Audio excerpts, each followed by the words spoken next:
ನಮ್ಮ ಅಡುಗೆ ವಿಶ್ವಕ್ಕೆ ಬನ್ನಿ.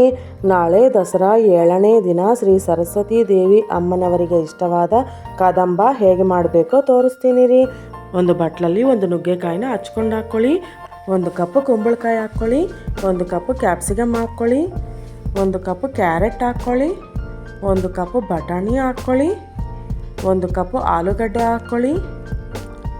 1 ಕಪ್ ಬೀನ್ಸ್ ಹಾಕ್ಕೊಳ್ಳಿ. 1 ಗ್ಲಾಸ್ ನೀರು ಹಾಕ್ಕೊಳ್ಳಿ. ಅರ್ಧ ಸ್ಪೂನ್ ಉಪ್ಪು ಹಾಕ್ಕೊಳ್ಳಿ. ತರಕಾರಿ ಅಲ್ವಾ, 1 ವಿಸಿಲ್ ಹಾಕ್ಸಿದ್ರೆ ಸಾಕು ರೀ. ಒಂದು ಬಟ್ಲಲ್ಲಿ 1 ಕಪ್ ಅಕ್ಕಿ ಹಾಕ್ಕೊಳ್ಳಿ.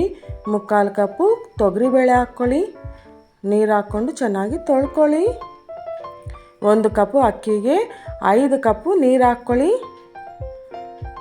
1 ಸ್ಪೂನ್ ಅರಿಶಿನ ಹಾಕ್ಕೊಳ್ಳಿ.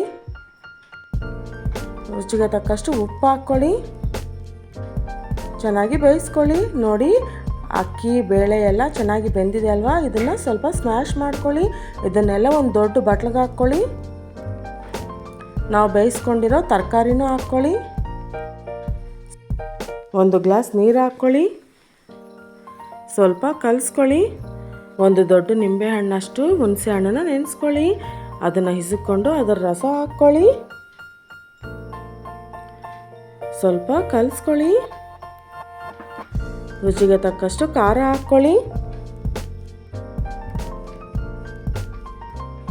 ಸ್ವಲ್ಪ ಕಲಿಸ್ಕೊಳ್ಳಿ. ಇದಕ್ಕೆ ಒಗ್ಗರಣೆ ಹಾಕ್ಕೊಳ್ಳೋಣ ರೀ. ಒಂದು ಬಟ್ಲಲ್ಲಿ ಸ್ವಲ್ಪ ತುಪ್ಪ ಹಾಕ್ಕೊಳ್ಳಿ. ಅರ್ಧ ಸ್ಪೂನ್ ಸಾಸಿವೆ ಹಾಕ್ಕೊಳ್ಳಿ. ಅರ್ಧ ಸ್ಪೂನ್ ಜೀರಿಗೆ ಹಾಕ್ಕೊಳ್ಳಿ. ಸ್ವಲ್ಪ ಕರಿಬೇವು ಹಾಕ್ಕೊಳ್ಳಿ. 2 ಒಣಮೆಣಸಿನ್ಕಾಯಿನ ತುಂಡು ಮಾಡ್ಕೊಂಡು ಹಾಕ್ಕೊಳ್ಳಿ. ಈ ಒಗ್ಗರಣೆ ಎಲ್ಲ ಕದಂಬದಲ್ಲಿ ಹಾಕ್ಕೊಳ್ಳಿ.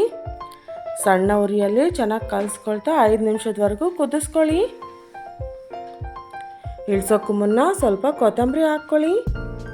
ಅಷ್ಟೇ, ಎಷ್ಟೋ ಈಸಿಯಾಗಿ ಎಷ್ಟೋ ರುಚಿಕರವಾದ ಶ್ರೀ ಸರಸ್ವತಿ ದೇವಿ ಅಮ್ಮನವರಿಗೆ ಇಷ್ಟವಾದ ಕದಂಬ ರೆಡಿ ಆಯಿತು ರೀ. ನೀವು ಒಂದು ಸಲ ಟ್ರೈ ಮಾಡಿ.